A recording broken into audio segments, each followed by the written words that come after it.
Bueno, muy buenas noches a todos. Son las 7. Yo aspiro que podamos estar unos 30 minutos. Voy a estar respondiendo sus preguntas. El hashtag, como siempre, el que utilizamos es Pregunta Capriles a través de nuestro Twitter. Aquí, repito, estamos en el Facebook, en el Periscope, capriles.tv. En este momento, que son las 7, hay una cadena de radio y televisión. Nosotros a partir del día de hoy íbamos también a conectarnos a través de algunas emisoras de radio. Lo vamos a hacer a partir entonces de la próxima semana. Y hay una cadena de radio y televisión, el rato que yo tuve la oportunidad de escuchar, una cadena que, un acto que fue convocado en el Teresa Carreño, y es una cadena para hablar del tema económico. El rato que yo estuve hablando es el mismo disco rayado, el mismo cuento de la guerra económica que la mayoría de los venezolanos el 6 de diciembre le dijo al gobierno con su voto a través del cambio que los venezolanos no creemos en el cuento de la guerra económica. Solamente 8% del país cree que la situación económica es consecuencia de esa guerra imaginaria que ha construido Maduro, que es una excusa, porque eso es lo que es el cuento de la guerra económica. Y la misma retórica ahora, después de 17 años, ahora sí vienen con el tema del fracaso. Ellos hablan del fracaso del rentismo, de la Venezuela rentista.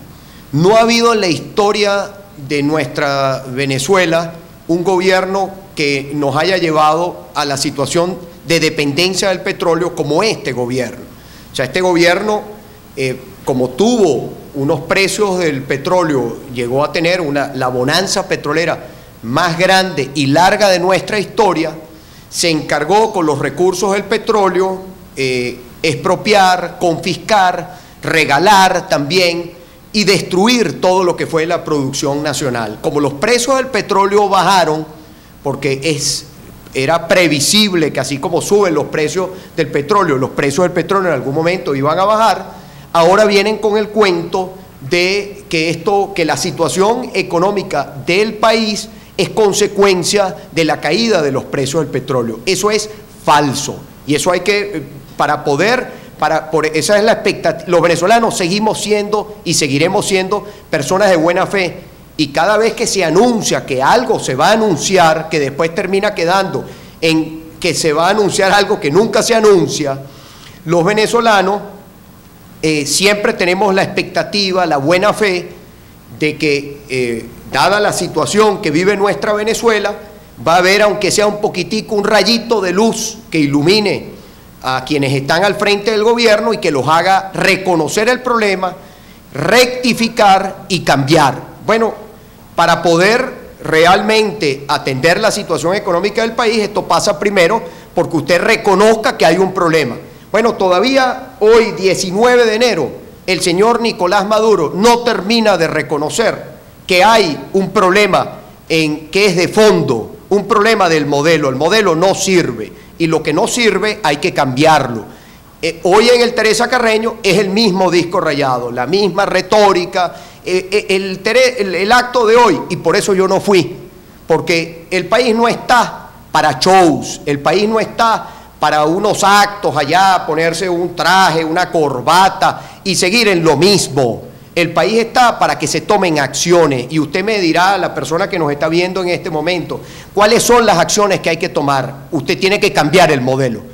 No puede ser el mismo modelo del Estado que quiere ser dueño de todo, del Estado que expropia, del Estado que quiere tener más poder. El modelo hay que cambiarlo, y hay que ir al modelo del Estado promotor, del Estado que apoya el emprendimiento, del Estado que trabaja con el sector privado, con el esfuerzo privado, del Estado que se sienta y lo primero que le dice al inversionista es que va a respetar las leyes, que le va a dar seguridad jurídica, que va a generar confianza. Eso es el punto de inicio.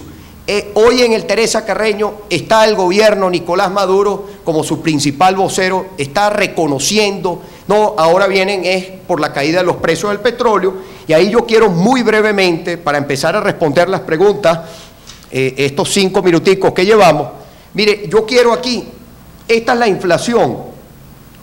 Esta es la inflación. Aquí ven ustedes, Venezuela, nuestro país retrocede, y miren los países de la OPEP. Mire aquí. Aquí tenemos nosotros, aquí está Venezuela, la inflación. Esta inflación hay que corregirla porque no fue 219. Esta presentación la teníamos nosotros sobre un estimado. Esta fue una presentación que preparamos para finales del año 2015. La inflación terminó en 270%. Ahora, mire todos los demás países, países OPEP. Mire la inflación que tienen. Países que, si fuera cierto el cuento de Maduro, de que el problema económico en Venezuela es consecuencia de la caída de los ingresos del petróleo, se supone que todos los demás países OPEP deberían estar en la misma situación. Mire cómo están los demás países OPEP, mire dónde está nuestra Venezuela. Mire, por ejemplo, en términos de la variación interanual del Producto Interno Bruto, año 2015. Mire la situación de Venezuela, el peor rendimiento, el peor resultado. Mire la situación, después viene Libia, después viene Ecuador, que ha tenido una caída, tuvo una caída de 1%, pero estamos hablando de Venezuela en 10%. Y mire el resto de países OPEP, tuvieron crecimiento en el año 2015, tuvieron crecimiento de su Producto Interno Bruto. Aquí me dicen que se congeló la señal, pero yo lo veo perfecto, ¿no? En el Periscope nuestro. Aquí veo bien, si ustedes pueden chequear, si está funcionando, ¿no?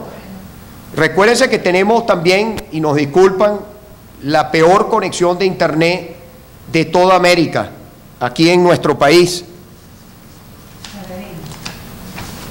Sigo por aquí, para que ustedes vean, para que nadie me los confunda, para que nadie me los manipule. Aquí está, volviendo con los países OPEP. Mire, por ejemplo, también, y esto, aquí está, por ejemplo, desde 2006, Venezuela ha multiplicado por 5 su deuda externa. ¿Qué hizo el gobierno en la época, como dicen, no de las vacas flacas, sino de las vacas gordas? ¿Qué hizo el gobierno? Mire cómo endeudaron el país, multiplicaron por 5 nuestra deuda externa, por 5, porque ahora Maduro está hablando de que este año hay que cumplir con compromisos extranjeros y que los compromisos este año son mayores que los del 2015. ¿Y quién endeudó a Venezuela en esta situación? ¿Quiénes son los responsables de que el país lo hayan hipotecado y endeudado en estas condiciones?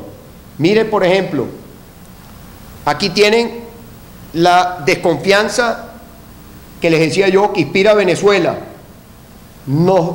Aquí nosotros tenemos una prima de riesgo 5 veces mayor a la de América Latina. Esto no es consecuencia de la caída de los ingresos petroleros, esto es consecuencia de un modelo que no funciona. Si Maduro quiere realmente que el país, que los venezolanos, que yo estoy de acuerdo, vayamos a un gran acuerdo nacional, que en este momento todos estemos dispuestos a dejar nuestras diferencias políticas de un lado para salvar la patria, pasa porque el gobierno primero reconozca el problema, segundo reconozca la causa del problema y tercero que tenga realmente la disposición de cambiar el modelo, porque si vamos a seguir en el mismo cuento de la guerra económica, la misma retórica, miren, nosotros no somos pingüinos para seguir aplaudiendo a este gobierno. Nosotros no estamos aquí para que todo lo que haga el gobierno aplaudirlo, porque pareciera que esa es la intención.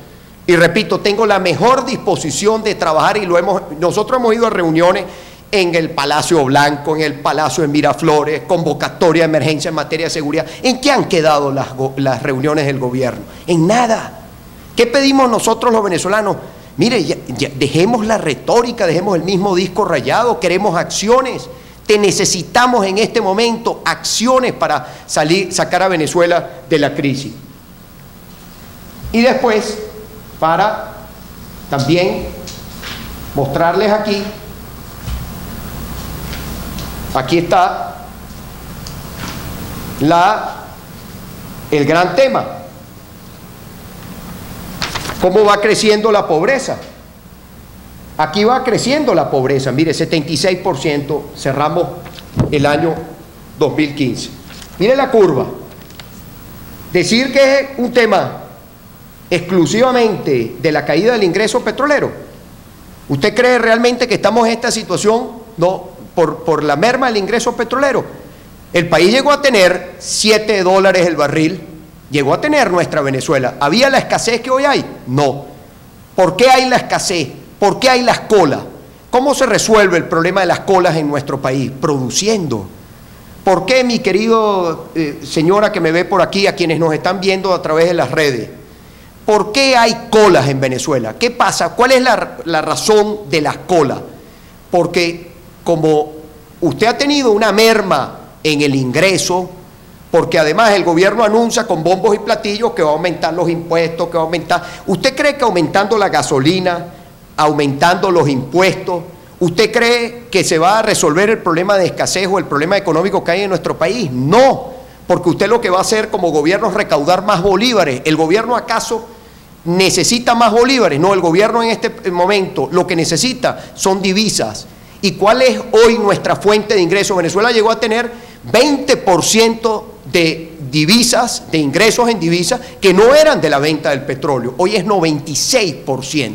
O sea, somos más rentistas que nunca con este gobierno. Entonces, ¿qué necesita el gobierno? Divisas. ¿Por qué el gobierno necesita divisas en este momento? ¿Cuál es la urgencia de las divisas? Porque el gobierno necesita pagar las importaciones que se pagan en divisas. Para poder tener los productos, como los productos no los estamos produciendo en el país, hay que importarlos. Entonces, usted tiene dos caminos que no son excluyentes, que pueden ir en paralelo. Por un lado, que usted vaya diversificando su economía, por supuesto, que usted ese ingreso petrolero le permita diversificar la economía, pero para eso necesita el sector privado, usted necesita realmente el sector privado. Y otro tema que tampoco se le ha cumplido es cuál es realmente la situación de la industria petrolera. ¿Qué estamos haciendo nosotros con el propio ingreso en divisas de la industria petrolera? O sea, nosotros mientras le damos dando tiempo, porque eso no es de un día para otro, para que los productos que necesitamos los venezolanos para poder vivir, los podamos producir en nuestra tierra, en nuestro país, porque en Venezuela tenemos todo para poder hacer de este país un país productivo, donde los venezolanos podamos ir al mercado y todos los productos que nosotros compremos en el mercado sean productos hechos en Venezuela. Voy a las preguntas. Vamos a ir respondiendo preguntas. Aquí me preguntan,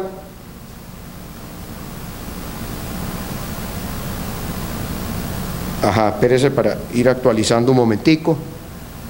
Aquí dice que se cayó la señal. ¿Dónde? Está congelado Facebook. Pero aquí, ustedes lo pueden... Dice conectado, pero no está rodando. Ya va. Aquí yo veo las personas, si me ayudan, por favor, los que están conectados. Ok.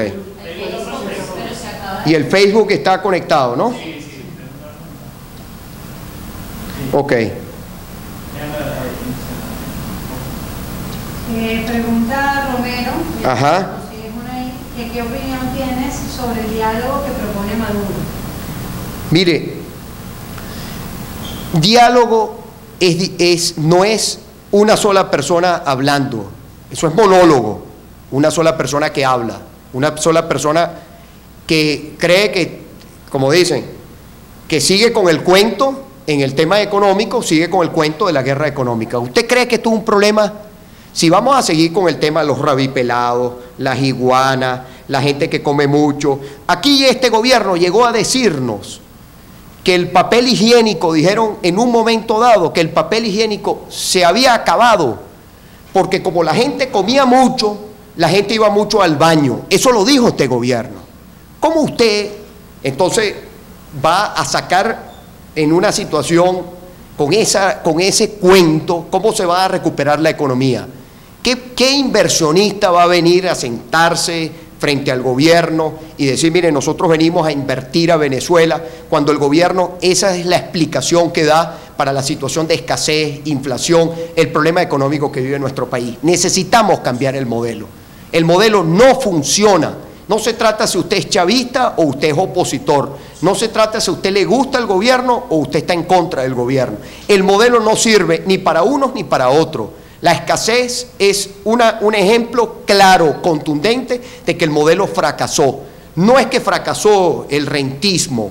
El rentismo, por supuesto, hoy está contra la pared porque el precio del petróleo bajó. Pero ¿ustedes creen que este gobierno seguiría en la misma, estaría en este momento convocando a Teresa Carreño si el petróleo estuviera a $100? ¿Usted cree que el gobierno estaría llamando a diálogo en este momento si el petróleo estuviera a $100? Para nada. Seguirían igualito que como han venido durante los últimos años. Ellos apelan ahora al diálogo como una oportunidad, que lo ven no para salvar a Venezuela, sino Maduro para salvarse a sí mismo, para tratar de salvar el gobierno. Como nosotros sabemos la gravedad de la crisis, la situación de emergencia que vive nuestra Venezuela, por supuesto que consideramos que es importante el diálogo, que es importante un gran acuerdo nacional, porque Venezuela o cambiamos o nos hundimos. Esto lo dijimos, nosotros le dijimos a Maduro en su cara, en el Palacio de Miraflores, por cierto, donde estaba también allí sentado el hoy presidente de la Asamblea Nacional, cuando nosotros fuimos allí a un debate en cadena de radio y televisión. Y yo fui el último en intervenir por quienes íbamos en representación de la unidad, en representación del cambio, quienes fuimos allí a plantear nuestras ideas para que el país pudiera, en cadena, dada la situación de censura, pudiera conocer nuestros argumentos, pudiera abrirse un debate realmente. Después de esa reunión no pasó más nada.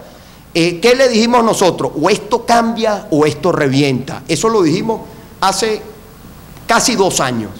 ¿Ha habido algún cambio por parte del gobierno? ¿Qué decía el gobierno en alguna oportunidad? Que el petróleo podía llegar a cero y que todo en Venezuela estaba blindado, garantizado. Nosotros queremos, por supuesto, que el país salga de esta situación. Ha sido nuestro planteamiento una y otra vez. No jugamos a la explosión social, pero el gobierno tiene que cambiar, rectificar. El gobierno tiene que rectificar para cambiar. Y lo que hoy estamos viendo es otra mala señal de no querer, de seguir con el mismo cuento, con el mismo disco rayado. O cambiamos el modelo o el país va a irse agravando aún más la situación que nosotros tenemos.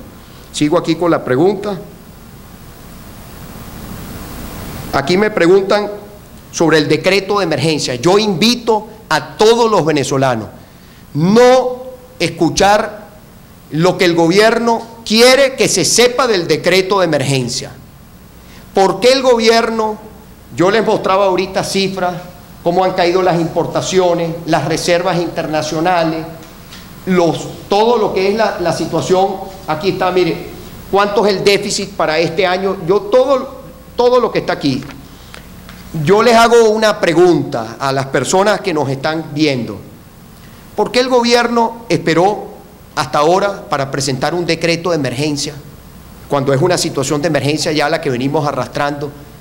Yo invito a todos los venezolanos, sin importar su partido político, sin importar su forma de pensar, léase el decreto de emergencia que ha presentado el gobierno. El decreto de emergencia que presenta el gobierno es que el gobierno quiere más poder.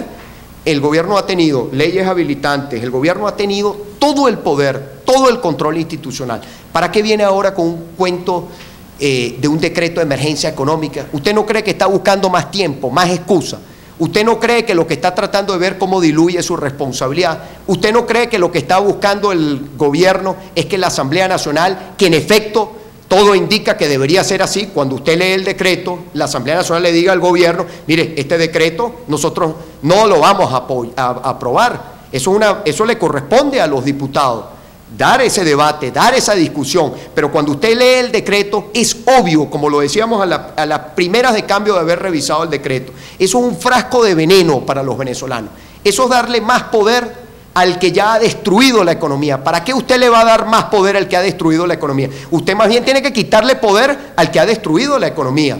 Y para eso también se eligió una Asamblea Nacional, para que haya equilibrio de poderes en el país, para que empecemos a tener poderes autónomos, empecemos a tener poderes que hagan cumplir lo que está establecido en la Constitución. Este decreto de emergencia pretende pasar el presupuesto sin pasar por la Asamblea, que el gobierno maneja con total discrecionalidad todo lo que es el tema económico, y me refiero incluso a los derechos que están establecidos en la Constitución. Esa es la parte que BTV y los medios del Estado no le cuentan a usted. Así que yo lo invito a la persona que pregunta sobre el decreto de emergencia, ¿qué proponemos nosotros?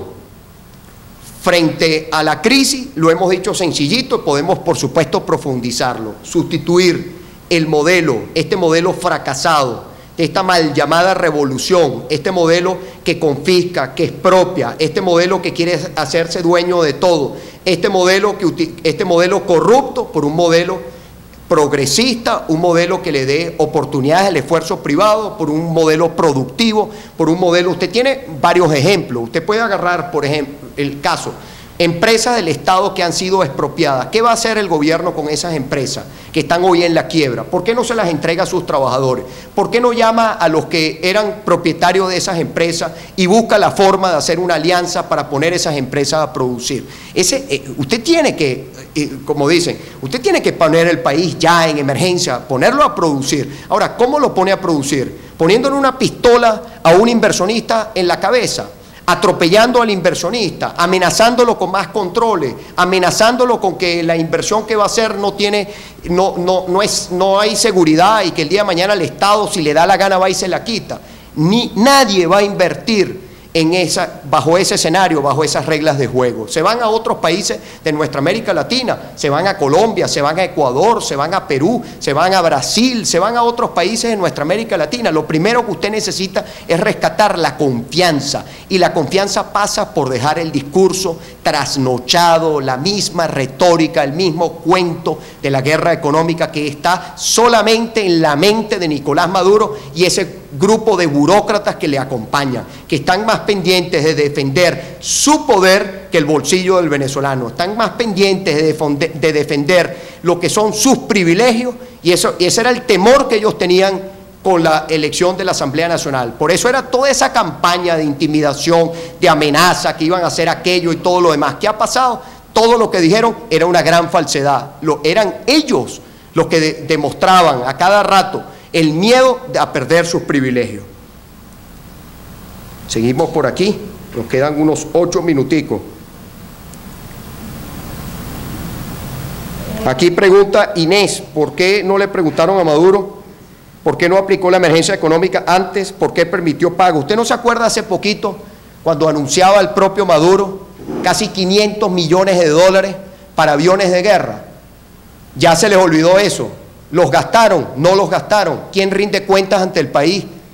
¿Usted ha visto algún funcionario del Estado rendir cuentas, por ejemplo, reconocido por un mismo diputado de ellos que está hoy sentado en la Asamblea Nacional? Nuevamente el diputado Sanguino, donde él reconoció públicamente que se habían robado 25.000 millones de dólares. ¿Usted se imagina? Hay que ver la falta que hace todo ese dinero que se han robado, que pudiéramos con ese dinero hoy estar importando las medicinas, estar importando los alimentos, y lo más importante, estar dándole los insumos que necesita la empresa privada nacional para ponerse a producir. ¿Usted ha escuchado de alguien? ¿Usted le ha visto a Maduro reconocer el tema de la corrupción, o al gobierno reconocer, hacer un mea culpa y pedir que se investigue, y pedirle a la nueva Comisión de Contraloría de la Asamblea Nacional que investigue a dónde fueron a parar esos millones de dólares? Nada de eso. Bueno, los venezolanos tenemos también el derecho de exigir que se rinda cuentas, tenemos el derecho de empezar, sí, no es quedarnos viendo hacia atrás, no es ahogarnos en lo que pasó, porque al final tenemos que, como dice, hay que ir hacia adelante, no podemos quedarnos en un debate simplemente un debate, pero tampoco puede haber un gobierno que habla, aquí que preguntan sobre el tema de los presos políticos, que me preguntan también sobre el tema de los presos políticos. Bueno, ese tema, o sea, el gobierno en eso, ni una señal de rectificación, ni una señal, pero entonces le tocas el tema de la corrupción, a eso sí, de eso no quiere hablar. O sea, de eso no, que no puede haber impunidad. Ellos dicen que no puede haber impunidad. Es totalmente al revés.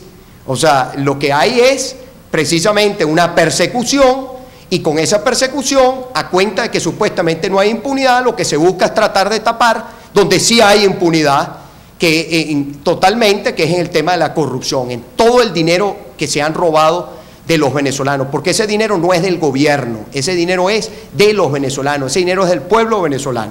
Me decías tú, perdón. Durasta nos comenta que Nicolás Maduro acaba de amenazar con confrontación sobre la Asamblea Nacional y niega decreto de emergencia. ¿Qué opinión? Bueno, Maduro tiene que asumir de una vez por todas que él perdió las elecciones del 6 de diciembre, las perdió. El 6 de diciembre la gente eligió unos diputados y era elegir una nueva Asamblea Nacional. Pero el mensaje fue tan claro y contundente que uno no lo puede dejar simplemente en la elección de unos nuevos diputados. El 6 de diciembre la gente votó para que el gobierno entendiera, aquellos que votaban antes por el gobierno y ahora votaron por la unidad, votaron por el cambio. El mensaje fue: queremos cambio. El mensaje: Maduro ya no es mayoría. Maduro nunca ha sido mayoría. El PSUV llegó a ser mayoría. El presidente Chávez era mayoría. Ya no es mayoría este gobierno. Y el 6 de diciembre la expresión fue clara, contundente.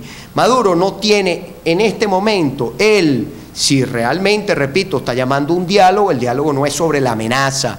El diálogo pasa primero por reconocer además su posición de ser minoría, de que esté al frente del gobierno y como lo hemos dicho, mientras esté al frente del gobierno, él tiene que dar respuesta. Mientras se dé un debate para ver qué se va a hacer desde el punto de vista político con toda la situación que está planteada en nuestro país, porque sin duda alguna, todos los días Maduro lo que hace es confirmar, como lo dijimos en una oportunidad, o el gobierno cambia o vamos a tener que cambiar el gobierno. Vamos a tener que cambiar con las consecuencias que ello significa, porque uno de los temas no es que nosotros querramos que este gobierno esté. Lo que nosotros hemos dicho y lo reiteramos, que dada la gravedad de la situación económica, social que vive nuestra Venezuela, todo el tiempo y todo el esfuerzo tiene que ir hacia la recuperación del país en este momento, porque poniendo el símil de un paciente, el paciente lo tenemos en terapia intensiva y entubado. O nosotros atendemos al paciente y lo atendemos y le damos la medicina que requiere el paciente, o el paciente se nos complica y se nos puede morir. Y nadie quiere que eso ocurra. Nosotros queremos que el país salga de esta coyuntura para que entonces vayamos al tema, al final, al tema también para que el país resuelva su crisis política, porque el país tiene una crisis política. Hay gente que dice que las dos cosas están unidas. Sí, las dos cosas, nadie dice que una tiene que ir por allá y la otra por otra parte.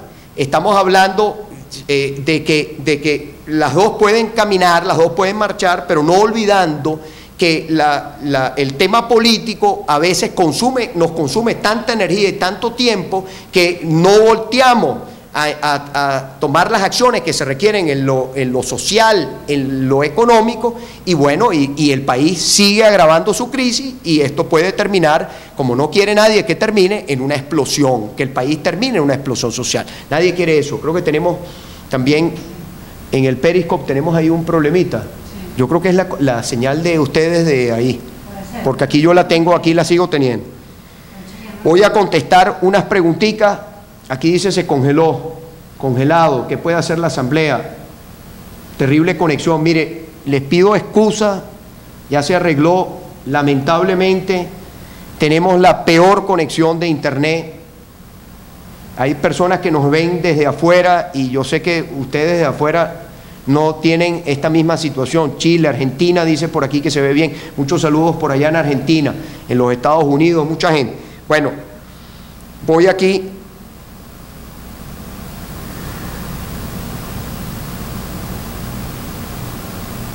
Aquí me preguntan, Marisol Esteves, ¿qué pienso yo de lo que le pasó tanto a Lilian Tintori como a la señora Antonieta López?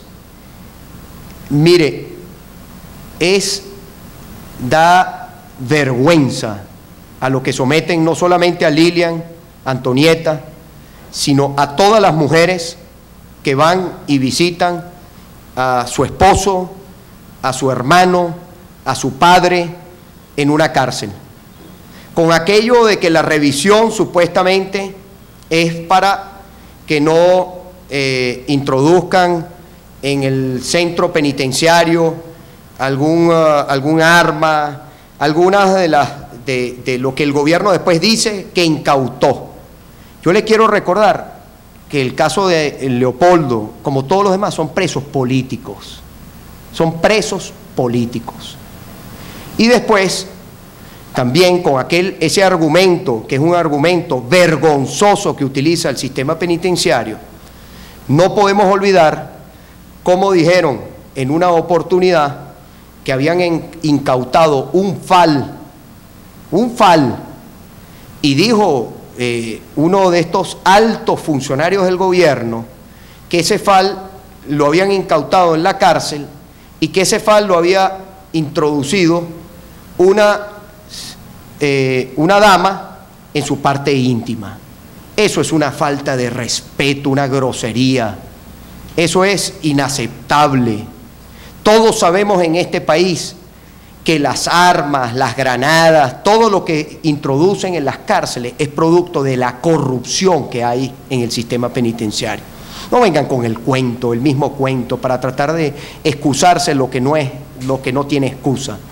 Yo desde aquí siempre le digo a quienes están presos por razones políticas, a quienes están presos que cometieron un delito, que tengan justicia, y a quienes están presos, nuestros compañeros que están presos por razones políticas, todo lo que se está haciendo hay que hacerlo bien para que nuestros compañeros puedan lograr la ansiada libertad. No se trata de que no es un tema que lo económico choca con el tema de la amnistía. Nosotros tenemos que reinstitucionalizar el país y esa es una tarea que tiene de inmediato que hacer la Asamblea Nacional. Reinstitucionalizar el país es que empecemos a tener nosotros los venezolanos poderes independientes, que tengamos un tribunal supremo que sea el tribunal de los venezolanos, no el tribunal del PSUV, que nosotros tengamos el día de mañana allí unos magistrados del tribunal que hagan valer las leyes, que hagan valer la Constitución. Ese llamado también fue parte del mandato del 6 de diciembre. Un Consejo Nacional Electoral donde hayan rectores que le den confianza a los venezolanos, que los rectores sean verdaderos, como dicen, sean un árbitro que le permita al país tener confianza en su poder electoral, para que al final las decisiones, porque cuando hay crisis política, siempre hay que apelar a la política, y la política va a terminar en una consulta, la política va a terminar apelando al soberano, apelando a la voluntad de los venezolanos, para que sean los venezolanos los que tomen las decisiones. Así debe ser en democracia, que la gente se exprese y la opinión de esa mayoría sea la que permita, tomar las decisiones que se presenten en un momento dado. Entonces, mire, para todo lo que está pasando, más allá de la ley, para que no vayan a echar para atrás la ley, hay que reinstitucionalizar, hay que tener poderes independientes, y es una tarea que tiene ya la Asamblea Nacional. Eso es parte del mandato que nosotros le dimos a la Asamblea con la elección a nuestros diputados el 6 de diciembre. Termino, son las 7:33, 2 preguntitas más.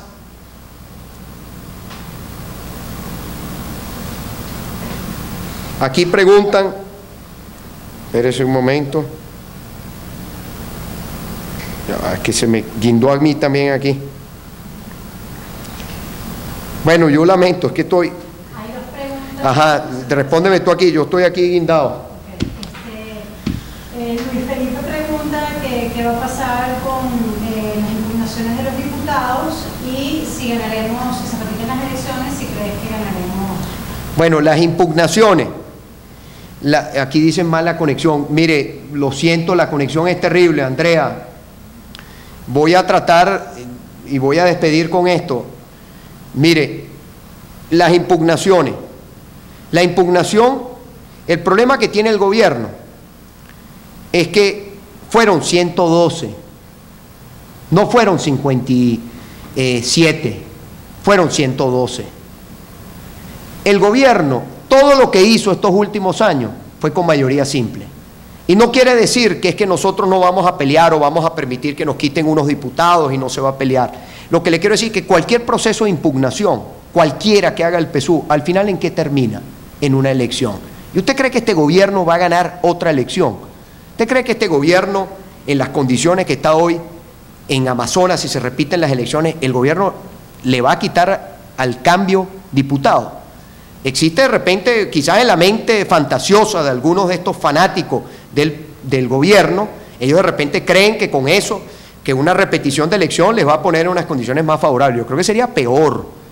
Ahora bien, ¿qué quiero yo decir con esto? Que todas las expectativas que tenemos los venezolanos, aprobación de leyes, de reinstitucionalización, de todo, el problema que tiene el PSUV, repito, es que son 112, no fueron 57, no fueron, no es que la unidad tiene un diputado más que el gobierno, no, es que se duplicó a la fuerza del PSUV. Y yo quisiera saber, ustedes están impugnando los del PSUV y Maduro además en esa larga intervención sin decir nada en la Asamblea Nacional, porque al final más de lo mismo, él dijo que venía una repetición de elecciones en Amazonas. O sea, él una vez más se pone en evidencia del control que ejerce sobre el tribunal. Una razón más para que en el país haya reinstitucionalización, porque incluso a todos los seguidores del gobierno, a quienes más les conviene que este país tenga una reinstitucionalización, son incluso los militantes del gobierno, porque este gobierno cada día atropella más a su propia gente, cada día se lleva por delante los derechos de su propia gente, no es de la oposición, incluso de su propia gente. Fíjense cómo responden a la ley de propiedad. O sea, Maduro, él sí puede ser dueño de una casa, él sí puede ser dueño de un apartamento, o todos esos enchufados que usted los ve allí, véanle los trajes, ellos sí pueden tener trajes que cuestan una fortuna, ellos sí pueden tener buenos relojes, pero el pueblo que vive en algún apartamento que haya construido este gobierno, que no es con el dinero de su bolsillo, sino es con el ingreso del país, de todos los venezolanos, ellos sí pueden tener casas, ellos sí pueden tener título de propiedad, ellos sí pueden tener un documento registrado en el registro. Y usted que vive en una vivienda, digamos, no hagamos el caso de las viviendas porque vamos también a la ley de barrio que también se va a presentar. Usted que tiene una vivienda, que ese es su patrimonio, que usted tiene su casita hecha allí con muchísimo esfuerzo, que usted tiene su parcelita ahí, usted vive en Petare, por ejemplo, y ese es su terreno y está su casa allí, usted no puede tener título de propiedad, como le está dando, por ejemplo, la alcaldía de Sucre. Cuando nosotros fuimos los primeros en entregar títulos de propiedad a las personas en los barrios, cuando estuvimos en Baruta, en los barrios populares en nuestro municipio Baruta, ahí entregábamos nosotros un trabajo hecho por un equipo de técnicos que tuvieron que, hacer toda la delimitación para que cada quien tuviera exactamente la parcela que le corresponde de acuerdo a su vivienda, para que no afectara el derecho de otro. A nosotros le dimos el título de propiedad, a esa persona no tiene derecho, según este gobierno. O sea, ellos no tienen, por supuesto que tiene derecho. Entonces, usted ve ahí como hasta se exalta el señor, sale de sus cabales, pega el puño en la mesa, que tendrán que derrocarlo porque él no va a permitir. Él está al servicio del país. No somos los venezolanos los que estamos al servicio de él. Nosotros no somos, como dicen, nosotros no somos empleados de Maduro. Maduro es el empleado de Venezuela. Ellos son empleados del país, ellos están al servicio de usted, mi querida señora. Ellos le tienen que rendir cuenta a usted. Usted le paga su sueldo a Nicolás Maduro, usted le paga hasta los zapatos, porque en el presupuesto nacional hasta los zapatos de Maduro lo pagan los venezolanos. Entonces eso no es una decisión a su capricho, eso va a ser ley de la República y cada venezolano va a ser propietario de su casa, de su apartamento, porque queremos un país de propietarios, porque además lo garantiza la Constitución. Entonces, eso es lo que el gobierno al final, eso es lo que el gobierno no quiere discutir, no quiere debatir, y es donde nos toca a nosotros. Entonces, yo voy a despedir este contacto, lamento mucho el problema en conexión, y nos escuchamos mañana por la radio y la próxima semana nos vemos por acá mismo. Recuérdense, en las próximas, y con esto para finalizar, la Asamblea Nacional va a dar el debate y la Asamblea Nacional no se debe dejar chantajear por nadie. El mandato que recibió el pueblo fue clarito. Hagan cumplir ese mandato, es lo que esperan los venezolanos. Hagan cumplirlo de acuerdo a lo que establece la Constitución, en defensa del interés supremo de nuestra patria, de nuestra Venezuela. Eso es lo que esperamos. Maduro no es quien, ni tiene la legitimidad, ni tiene el apoyo popular para venir a poner a la Asamblea Nacional o a cualquier otro venezolano contra la pared. Es él el que está contra la pared y es él el que tiene que tomar las decisiones que la Asamblea, me refiero a hacer las decisiones que la Asamblea tome, que sean leyes de la República. Él está obligado, como estamos obligados nosotros, todos los venezolanos, a respetar la Constitución y respetar las leyes de la República. Feliz noche para todos, nos vemos la próxima semana.